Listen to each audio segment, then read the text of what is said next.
What's going on, you guys? Today we are taking a look at the MakeToys Paladin / Chaos, or Chaos / Paladin, whichever you prefer.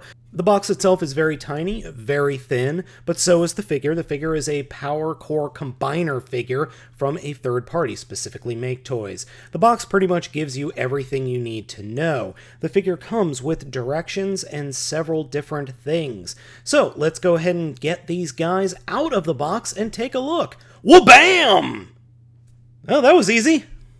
Since I don't speak Japanese, and that's what the instructions are in, I can't tell you what the one on the left is actually called. It's more like a weapons platform than anything else, but Paladin is the one that is in the center of your screen with the big orange pokey bits sticking up on top of those two cannons. I really like this tank mode. It is a nifty little tank mode, but the turret doesn't move at all, which is a shame. I would love that turret to move, but I could see why they wouldn't have that. Also, you got a little bit of easy robot kibble sticking out of the back there. Not a huge fan of that, but overall, I do like the tank mode. Here we have a size comparison with G2 Laser Prime, the deluxe class version from Reveal the Shield. As you can see, they're roughly the same size, though Paladin does have a little bit more bulk to him. Now, putting those two guys off to the side, let's go ahead and take a look at the weapons platform. I like to call this little thing just Chaos. I just call him, or Little Chaos Tank. He is a little tank that has giant fists sticking out of the back, a bunch of Power Core Combiner pegs, and a nice little set of missile launchers. And I like to think those headlights up front are actually laser death rays. The treads underneath do open up, and they do reveal some extra bits. The first larger sets of trays hold these giant Gatling guns that the directions actually don't say that you can do anything with, but I'll show you what you can do with them in a little bit. Then the other treads hold smaller Gatling guns. These Gatling guns are actually pretty cool, really nice looking. However, like I said, the directions don't tell you what to do with them other than they're there. Paladin's transformation is actually really easy. To start, we're going to remove the half swords that are on the top of his tank mode, and then just kind of pick up the tank mode and start fiddling. You'll take the front treads and split them apart to form the feet, and then you'll pull them straight down, and then flip out the front of the treads to form the front feet. I do screw this up a little bit, and I put the heels going forward. You can do that if you want, but really the tread pieces should be facing forward. So, as you can see, I'm just turning the legs around here to put the correct bits facing forward. Next up are the arms, and this is a little bit strange. The bottom parts of the treads you need to fold out, and then the top parts will swing forward. So as you see, I have the one side done, do the other side for you. Flip out that bottom part of the tread, then flip the other part down and fold out the fist. And then fold his side skirts down so they're facing, well, so that they're out of the way of the arms, to be all honest. It's not a bad little figure, and with the giant cannons on his back, he has an extra set of legs for balance. Though, let's not kid ourselves, that giant cannon really does affect what little poseability the figure has. You can put the double swords in his hands. Now, as you might have already guessed, the swords do combine. I'll show you that a little bit later. But I like having Paladin with just two swords. I think this little guy looks cool. Size-wise, he's not that small, actually. He's about the same size as the other Power Core Combiners, but he's nicely proportioned to Classics Optimus Prime here. You do have a couple of little options with this guy. We can take the backpack off, or the giant cannon pack. It doesn't really come off easily. You kind of have to use a little bit of force, but it will eventually pop off. And you're left with some more combiner pegs. And if you have some Power Core Combiner bits laying around, you can attach them to his back.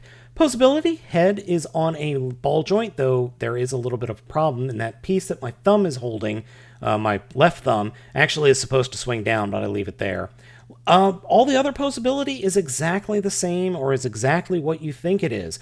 Ball joints in the shoulders and the hips, and then hinges everywhere else. He's a very nicely posable figure. So you can put the giant cannon on his back. I was thinking maybe you could put it on his arms, but there aren't any Power Core bits. But that's where this guy comes into play. And he does split apart into multiple components. So as you see, he just kind of falls apart in the front. And then he's Power Core pegged in place everywhere else. And he's got missile launchers, and then where those fists are, Well, those fists are a little bit something interesting. As you can see, you pull the fists out, and then you open up the treads, and you get little mini Gatling guns. And I'm sorry the camera doesn't really want to focus in real well on this for some reason, but the little Gatling guns, they're cool-ish on their own. But what you really want are the big Gatling guns. Now, they actually don't work that well on that side of the treads. If you turn the treads around, there is another power core combiner port that you can plug the Gatling guns into with no problem. In fact, it works better there. And I spent a good while trying to figure out, is there a better way to combine it? And I came up with Butt Kiss, because, well, it ends up with nothing more than a giant backpack of ugly. In this promotional photo, we have the giant backpack of unwieldiness. I don't like it. He can't stand up if you do this. You can, though, create this docking base of destruction, which is pretty cool, but I didn't know it existed. The figure's transformation is actually pretty easy. We're pretty much just going to return him into tank mode, turn him around, and do a little bit of fiddling to turn him into a torso. That's literally all you do. So we're going to take the head and put it back on the ball joint, flip it around into the chest, fold the treads up. And when we fold the treads up, you need to fold them up on a double hinge. Fold out those connector pegs to form shoulders, flip that piece up to form the chest, flip out some combiner pieces out of the feet, and then fold those over to the side. And then that's pretty much it. I mean, we've got ourselves a torso here. Next, we're going to take the components and start building the limbs. We start with these outward components, and then they peg into the fronts, or the back of the fronts of the tank mode, and then the fronts of the tank mode open up, and you can drop the torso bit right on to form the lower legs. The rest of the transformation is taking the bits that form the lower arms and the missile bits, and just combining them into sets of shoulders and arms. And then just attach them. And the attachments are actually pretty solid. I'm surprised. They're a lot better than the actual power core combiners, because those things, the combiner pegs, sometimes had issues. These don't. I have no problem with these combiner pegs. Oh, and don't forget to rotate the head. Yeah, the head's real important. And what you end up with is the Fallen. I mean Chaos. Chaos, yeah. Oh, who are we kidding? This guy is the Fallen. And I gotta say, the detailing on this figure is really, really nice. Yeah, you've got the power core combiner pieces sticking off. I don't really mind that, because the figure as a whole is pretty darn cool. This is the way the figure is supposed to be. Oh, and the swords combine, if you never guessed that, and, you know, not like I didn't mention it earlier. So, with the power core pegs, you can obviously attach other power core bits, and then the cannons can also attach. They can attach there, or you can split the cannons apart and do a la like Buster Gundam or some Gundams and put them 2 cannons on each shoulder. Or you can put 2 cannons on each forearms.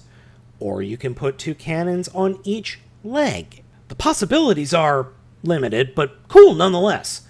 In fact, I really like the possibilities that you have with this guy. You have a lot of little tweaking you can do. You can then even take out the fists and combine them with those larger Gatling guns. That would work. Overall, I think it's a really interesting toy. And the head sculpt is really nice. I love this head sculpt. It kind of reminds me of just an evil Prime, and it works for the Fallen. Plus, the detailing on the figure as a whole is fantastic. Overall, Chaos Paladin or Paladin Chaos is a nice figure. It's got a few issues with being a little bit loose, and the head in either mode doesn't want to stay where it is. But other than that, I like this figure quite a bit, actually, and I recommend if you can pick it up. It's $70 to $80, so it's not cheap, but if you've got to have a Fallen figure, well, this is really your best bet other than the titanium figure. So guys, this has been Spade of the Baltmatrix, and, you know, we'll catch you next time.